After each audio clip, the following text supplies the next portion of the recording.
guys, so today we are going to talk about solving systems of equations by graphing.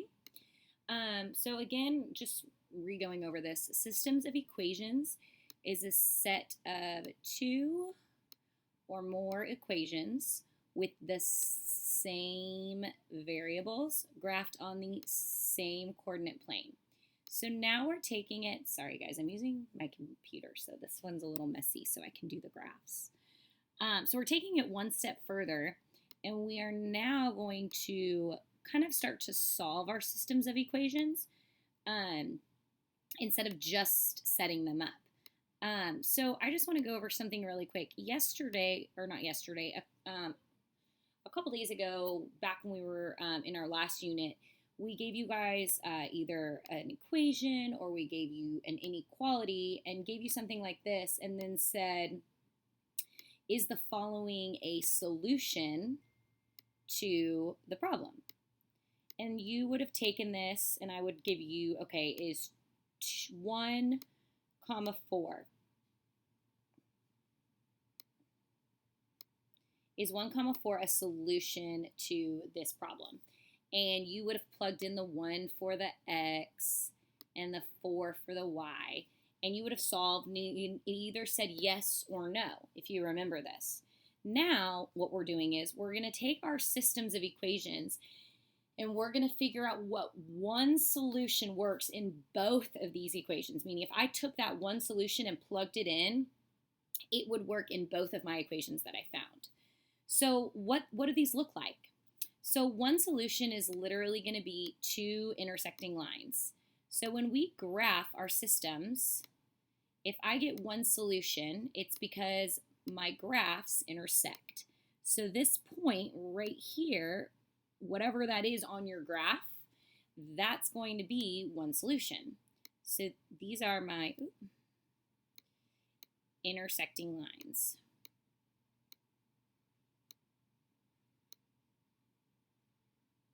Okay, now if I have no solution, okay, no solution is going to be where my lines never, ever, ever, ever, ever, ever, ever touch. So what would that be? So that's going to be parallel lines. I'm learning to use this better. So that's going to be parallel lines.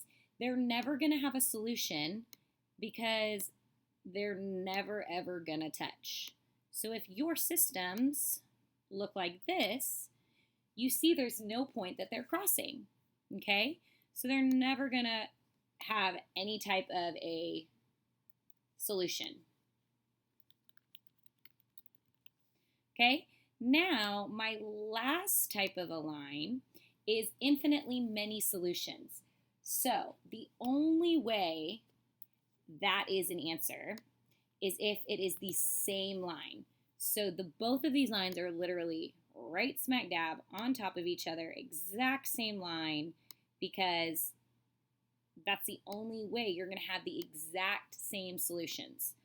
So it would be like me drawing this line, and then my second system is literally this exact same line, not as pretty, on top of it. And what it's telling you is every single one of these coordinate points that make up these two lines, they will all be true statements. They will all be solutions to my systems.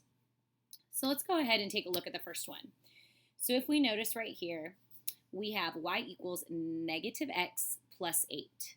Okay, we know our m is going to be negative 1, and our b is going to be 0, 8. Now, we've done this oh so many times, so this should be like super easy for us to write down.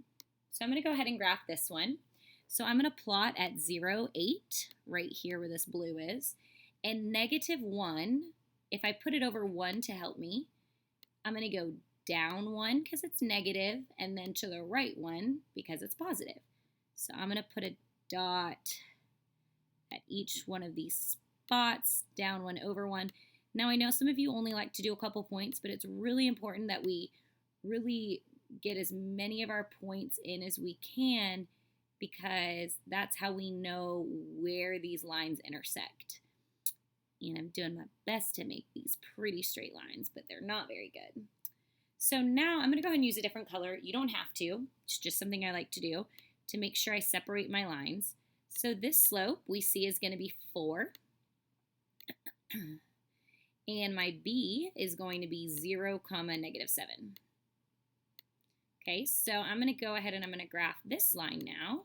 And you can do the same while I'm doing it, see if we get the same stuff. So I'm going to graph at 0, -7. And then I'm going to go up 4, 1, 2, 3, 4, into the right one and put a point because we know this really means 4 over 1, right? So it's up 4 and to the right 1. I'm going to do it again. 1, 2, 3, 4, right 1. 1, 2, 3, 4, right 1. Ooh, look at this. Right here.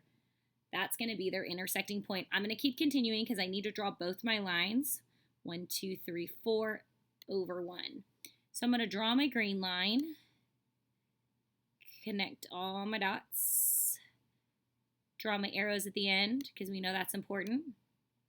So I found out right here, this intersecting point is the solution to these two systems up here. If I plug that coordinate point in for both of these, they will both end up being a true statement.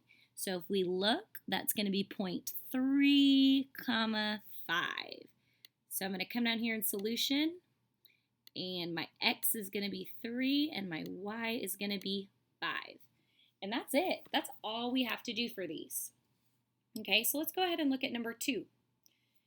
All right, number 2, we see our first one. X equals 2. Bells and whistles should be going off because this is one of our special cases. What this is saying is that I'm going through my x-axis where x is 2. So here's my x-axis. This is where x is 2, which means I'm going through my x-axis right there at 2. So this is going to be a vertical line with an undefined slope. Okay, now let's look at this equation. We should look at it and say, ooh, that's not in a form that I can easily graph. So I'm going to go ahead and do what we normally do and solve for y. So hopefully we all subtract 3x from both sides. So I'm going to go ahead and do that first. This 3x is going to cancel out. I'm going to come right up here just to give myself a little bit more space. So I'm left with a negative y, because that negative does not drop off, equals negative 3x plus 8. Now we all know that our y cannot be negative because technically that means there's a negative 1 in front of it. So I'm going to either multiply everything times a negative 1 or divide everything times a negative 1. Whichever one you feel more comfortable with, it's the same thing. So this is going to end up being a positive y equals a positive 3x minus 8. Okay?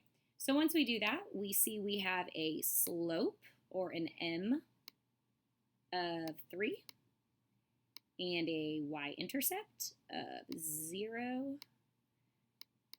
negative 8. Make sure we got that negative 8 because we multiplied everything. So I'm going to come down here and I'm going to go ahead and graph my blue line. I'm going to start at 0, negative 8. My slope is 3, which means I'm going to go up 3. 1, 2, 3 to the right 1. Up 1, 2, 3 to the right 1. Ooh, look at that. I found my intersecting point. I'm going to go ahead and do one more point past it. Up 3, 1, 2, 3 over 1. And I am going to connect my points, which your lines are going to look so much prettier than mine. And I'm going to find my point of intersection, which is right here, which is at point 2, negative 2. 2, negative 2. And that is the answer to my system. That is the one coordinate point that I can plug into both of these, and it will make sense. It will be a true statement. Okay? All right, let's go ahead and look at 3 and 4. So as I look at 3 and 4, I notice number 3, this is not in a good form. We don't like it like that. So we're going to go ahead and we are going to do solve for our y. So hopefully we all agree that I'm going to subtract 2x from both sides minus 2x minus 2x. So here I now have 3y equals negative 2x, plus 12. Now I know I can only have one y, and right now there's 3y. So which means to get rid of that, I have to divide everything by a positive 3. So I'm going to come over here and I'm going to rewrite my new equation right up here. So my new equation is going to be 1y, or just y, equals negative 2/3 x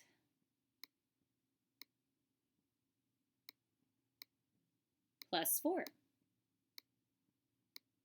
Okay, so when I do that, I see that my m is a negative 2/3 and my b is 0, 4. So I'm going to go ahead and I'm going to plot that at 0, 4. And my slope says negative 2/3, which means, remember, I'm going to go down 2 for the negative 2 to the right 3. 1, 2, 3. Down 2, 1, 2, to the right 1, 2, 3. Plot another point. Down 2, to the right 1, 2, 3. Okay, I'm going to go ahead and reverse it and go up the other way too, so I make sure I have enough points.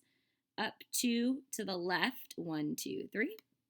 Up 2 to the left, 1, 2, 3. All right, that's good. I'm going to go ahead and draw my line with my arrows. Oops. All right, now we got to do our other line. We see it's not in the correct form, so I need to go ahead and get it there. So while I'm doing this, hopefully we should be able to do this now in our sleep because of how many times we've done this. So I'm going to add 4x to both sides. So I've got negative 6y equals 4x plus 18. Okay, I see I've got this negative 6. I don't want it there. I want y to be all by itself. So I'm going to go ahead and divide everything by my negative 6. Okay, once I do that, I'm going to go ahead and rewrite my equation. This is going to cancel out, so it's going to be y equals, okay, now really it's negative 4/6, and negative 4/6 will then simplify to negative 2/3 x minus 3. Okay, so I don't know if you noticed this yet, but look at these two slopes. Well, we know something about things that have same slopes. They're going to end up being parallel lines. So if I graph this at 0, negative 3 for my b, there we go. And I'm going to go down 2 because it's negative 2 to the right 3. 1, 2, 3. Down 2, 1, 2 to the right 1, 2, 3. And then if I do the reverse, up 2, left 1, 2, 3, up 2, left 1, 2, 3, we see as I start to do this, these lines are never going to meet, which means there is no solution that will work in both of these and become true statements. They will have their own solutions, but there's no solution that will work in both of these cases. Okay? So that's what that one's going to look like. Okay, next one, number 4. Again, we don't like these forms. They're not in a good form. So I'm going to go ahead and solve. So right now, I am going to subtract my x from both sides. So I've got 2y equals negative x plus 6. Oops. And then I'm going to divide everything by 2, just like we did on the last two problems. So we're going to get up here, and we're going to get y equals, now if you look, negative x over 2. That's really a negative 1 over 2x, and then plus 3, because if we see 6 divided by 2 is going to be 3. So that's my first line. So I'm going to go ahead and graph that. We know our b is 0, 3. And we know negative 1/2 means I go down 1 to the right 2. Down 1 to the right 2. Down 1 to the right 2. So I'm going to do this pretty far because this is kind of my first line. Up 1 to the left 2. I'm now going to reverse. Up 1 to the left 2. Up 1 to the left 2. So I'm going to go ahead and connect my points as best as my computer mouse is going to let me. Sorry, guys. That was not a very good line. Yours should look so much better. All right, so that's our first line. Now I'm going to come over here. Again, get it in the right form. It's got to be in that slope-intercept form. So I'm going to go ahead and subtract 2x. Subtract 2x. I've got 4y equals negative 2x plus 12. And I see I've got a positive 4 in front of that y, and we do not want that. So we are going to divide everything by 4 to get that out of there. That 4 over 4 is going to cancel out. And I'm going to get y equals, so negative 2 over 4 is going to simplify to negative 1/2 x plus 3.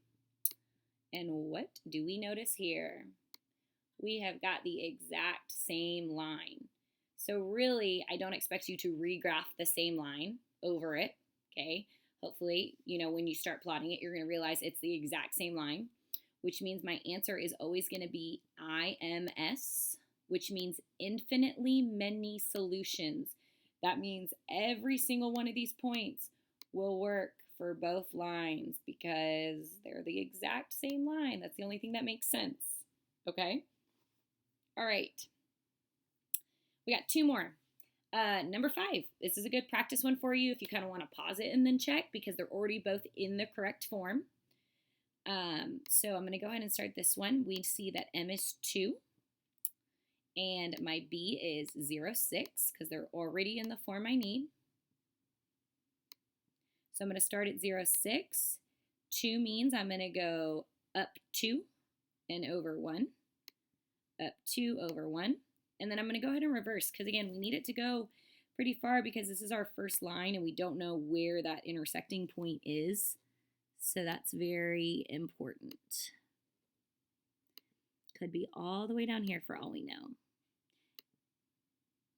All right. So I'm going to draw my line with my arrows at the end. Okay, next one, already in the correct form. We like that. My m is going to be a negative 1, and my b is going to be 0, negative 3. All right, so 0, negative 3 is down here. Now remember, negative 1 means down 1 to the right 1, down 1 to the right 1, down 1 to the right 1. Now, obviously, I see I'm not getting anywhere close to my line, so I'm going to go the reverse way. Go up 1, left 1, up 1, left 1, up 1, left 1. Ooh, I found my point. I'm going to do a couple more points to continue my line, but we see where that intersecting point is, and we see that there is one solution now. And that one solution is going to be negative 3, 0. All right, last one. All right, we should look at this and we should see that this is a special case. Remember, it's going through the y-axis at negative 6. Here's my y-axis. This is where negative 6 is. So this is going to have a 0 slope because it's going to go through this y-axis right here at the point that it says. Okay, now we just got to get this in the correct form to get our other line to find our solution. Ooh, I'm going to do it in a different color just like I've been doing. So I'm going to subtract 4x from both sides. So I have y equals negative 4x plus 2. So now we're in the right form, and we should be able to now be looking at these forms and notice right off the bat, -4 is my slope and 2 is my y-intercept. So I'm going to go ahead and put 2 as my y-intercept. -4 we know is written, we can look at it as -4 over 1, which means I'm going to go down 4 to the right 1. 1, 2, 3, 4, right 1. 1, 2, 3, 4. Ooh, yes, found my spot right there. 2, 3, 4, right 1. So we found that intersecting point, so we can stop with our dots, but we still need to connect our lines. And we see that point right there is 2, -6, which means if I take that coordinate point, I plug them into both of these equations, they will both be true statements. Okay? All right, that is the end of your lesson. If you have any questions, we're going to have a Q&A session at the beginning of class on Monday, Halloween, and then we've got a fun little activity for you guys to be doing. So we will resume then. Have a good weekend.